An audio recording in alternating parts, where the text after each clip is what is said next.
मौलाना सरदार अहमद साहब रहमतुल्लाह अलैह के पास ना एक बूढ़ी अम्मा अपना बेटा छोड़ गई। तो हजरत साहब ने को 2 4 5 महीने रखा। तो बाद में उसकी अम्मा को बुला के कहा कि भाई तू बेवा है, बेटा तेरा यतीम है, मैं नहीं चाहता कि इसका वक्त ज़ाया हो। ये पढ़ने वाला कोई नहीं, सारे नहीं भाई पढ़ने वाले होते।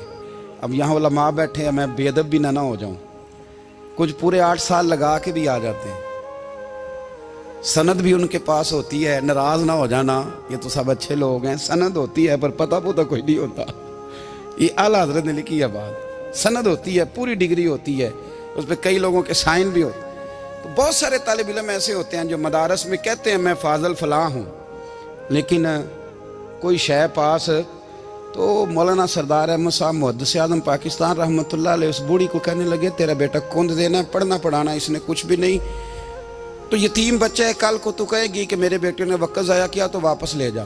बूढ़ी अम्मा रोने लग गई, कहने लगी मैं पढ़ाने तो नहीं लाई थी, मैं तो आपको रब का वली समझती हूँ, मैं तो नौकरी कराने लाई थी। नौकरी हजरत अनस बिन मालिक कहते हैं मेरी अम्मा भी हुजूर की बारगाह में दे गई थी। हुजूर की बारगाह में ये नहीं कहा था कि या रसूलल्लाह पढ़ा दें, हाँ हाँ मैं जिम्मेदारी से बात कर रहा हूँ।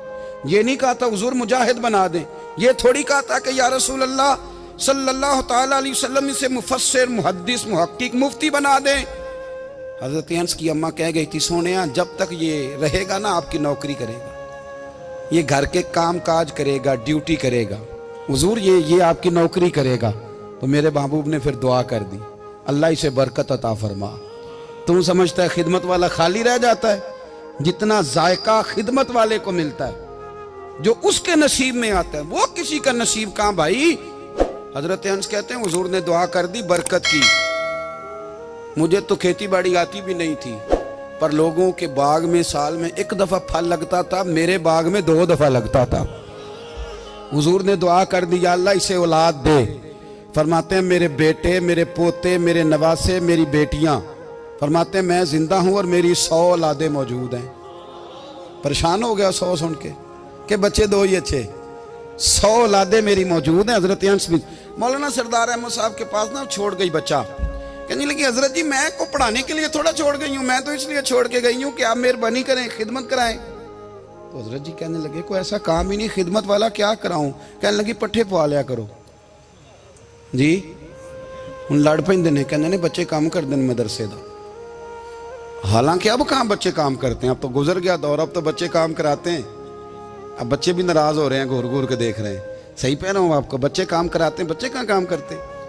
कहने लगी ये चारा डाले करेगा आपकी भैंसों को। तो हजरत ने उसको कहा कि बीबी चारा मेरी भैंसों को डालने के लिए मैंने बंदा रखा हुआ है, तो तू जा ले जा। कहने लगी हाथ बांध के हुजूर मेहरबानी करें रख ले, चारा डालेगा। और पुत्र तवज्जो से चारा डालना हजरत की भैंसों को।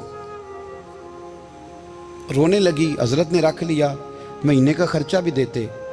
शाम को ना वो सारा दिन काम करता, शाम को आके पैरों में भी बैठ जाता। हजरत जी लाएं तेल थोड़ा सा, पैर ना दबा दूं। 8 साल साथ वाले पढ़ते रहे, ये बेचारा नौकरी करता रहा। मेरा रूप भी नहीं ते मेरा रंग भी नहीं, और मैनू यार मनान दा टंग भी नहीं। कभी कभी ना हजरत बिलाल हबशी फारग होते ना, तो नबी पाक की बारगाह में अर्ज करते हुजूर कोई काम तो नहीं, सारे हो गए, हुजूर जाऊं जरा, चले जाते। एक दिन सलमान फारसी कहने लगे या रसूलल्लाह ये बिलाल कहाँ जाता है। फरमाया जा देख के तो आ। हजरत सलमान वापस आए तो आके रोने लगे, कहने लगे सोनिया जब यहाँ से जाता है ना तो जाके सैयदा फातिमा की चक्की पीसनी शुरू कर देता, बीबी साहबा के काम करने लगता है, घर में जाके असनैन की ड्यूटी करता है, वहाँ भी काम यहाँ भी काम। वो चारा डालता रहा, उसने चारा डाला। हजरत मुहद्दिस आज़म की भैंसों को दस्तारे फजीलत का वक्त आ गया, सारे पगड़ियाँ सजा के आ गए, आज दस्तार होगी। ये ना पीछे होके बैठ गया, चूंकि पढ़ा ही नहीं था तो दस्तार का है कि दस्तार तो उसकी जो पढ़ेगा, हमने तो पढ़ा ही नहीं, हमने तो यार पढ़ा, घर पढ़ा, ड्यूटी करी। हजरत मुहद्दिस आज़म रहमतुल्लाह अलैह के यहाँ जब ऐलान होने लगा ना कि अब दस्तार होगी, तो हजरत ने पहला ऐलान उसका फरमाया। तो मजा वाला बंदा कपड़े भी कदी कदी बदलता है ना, वो कहता है जिस हाल में भी था मैं पलट के देखने लगा कि पढ़ा पढ़ाया तो है, कोई शय नहीं। तो ये माजरा क्या है, पीछे से उठ के आए तो कहते हैं बाकियों की दस्तार किसी आलिम ने की, किसी सूफी ने की, लेकिन ये भैंसों को चारा डालने वाला जब आया तो मुहद्दिस आदम ने फरमाया पगड़ी के बाल को कोई हाथ ना लगाए, ये सारी दस्तार मैंने करनी है। और फरमाते हैं हजरत बाल भी देते जाते थे और आंसू भी बहाते जाते थे, माथा भी चूमते थे और फरमाते थे दस्तार के बाद चला तो नहीं जाएगा यार, मुझे तो इबादत भी नहीं रह गई, मुझे तो चाबियों को भी नहीं पता कौन सी कहाँ रहती है, जाएगा तो नहीं तू? तो रो पड़ा, कहने लगा सोने जाए तो वो जिसके पल्ले कुछ है हो, आता जाता तो है कुछ नहीं, मुझे किसने रखना है, मैंने कहाँ जाना है, इधर कहाँ तो इधर ही रहूँगा। वो उस तालिब इल्म के सारे उस्ताद भाई कहते हैं उसने दस्तार कराई, पढ़ा पढ़ाया कुछ नहीं, पर जो मसला अड़ जाता था ना, वो जो अड़ जाता था ना, वो जाके उससे पूछते थे तो किताबें खोलने की ज़रूरत नहीं पड़ती थी। हज़रत बिलाल हबशी कभी सिपा सालार बने थे किसी जंग में, किसी सूबे के गवर्नर बने हो? बोलो तो सही यार। उनका तारुफ क्या था? नबी करीम के गुलाम। हुजूर के ना जो ज़ाती मामलात थे ना, 20 अंसारी नौजवान थे जो हर वक्त नबी पाक के पास खड़े रहते थे कि हुजूर को हुक्म करें। 20 और 34 से लेकर 40 तक गुलाम हर वक्त हुजूर की बारगाह में रहते। हजरत बिलाल हुजूर के ज़ाती मामलात की खिदमत करते थे। कोई ऐसी वो जो तबलीग की या दावत की या जंग की या जिहाद की कोई ड्यूटी नहीं वो करते, ज़ाती खिदमत सरकार की। हजरत उमर फारूक वो शख्स हैं कि जिन्होंने कभी किसी बंदे को खातर में नहीं लाए हो, लेकिन जब हजरत बिलाल आते थे ना तो जनाब उमर उठ के खड़े होते थे, कुर्सी छोड़ते थे और फिर एक नारा लगाते थे, कहते थे या बिलाल अंता सैयदुना, बिलाल तू हमारा सरदार है यार, तू हमारा।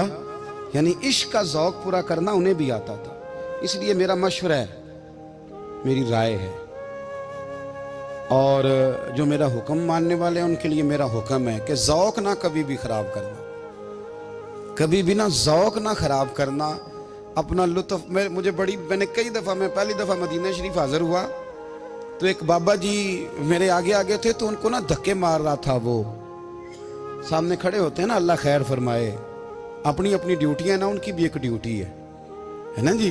तो वो धक्के मार रहा था तो बाबा उसे कह रहा था तेरी खैर होवे पहरेदारा, रोजे दी जाली चुम लैन दे। उन्हें फिर धक्का मारे तो फिर उन्हें कहता तेरी खैर होवे पहरेदारा।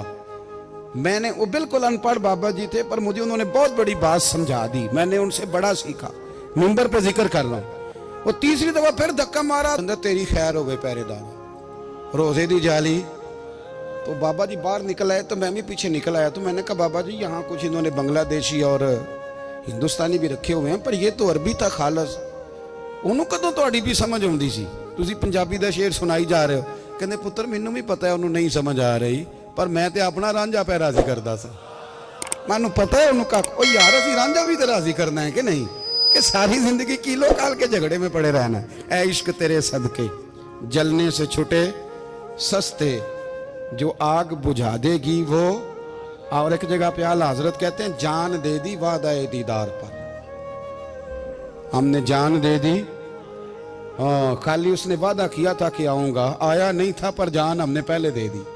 तो इसलिए ना ज़ौक, शौक, प्यार, वारफ्तगी, मोहब्बत असातिज़ा के लिए, बुजुर्गों के लिए, उलमा के लिए, मशाइख के लिए, बड़ों के लिए ना ज़ौक ना कभी ख़राब होने पाए। अल्लाह आपको सलामत रखे। और कुछ दुआएं मैंने दे दी हैं, कुछ अल्लाह जानता है मेरे दिल में हैं, वो मैं देता रहता हूँ। अल्लाह आपको हमेशा शाद व आबाद फरमाए।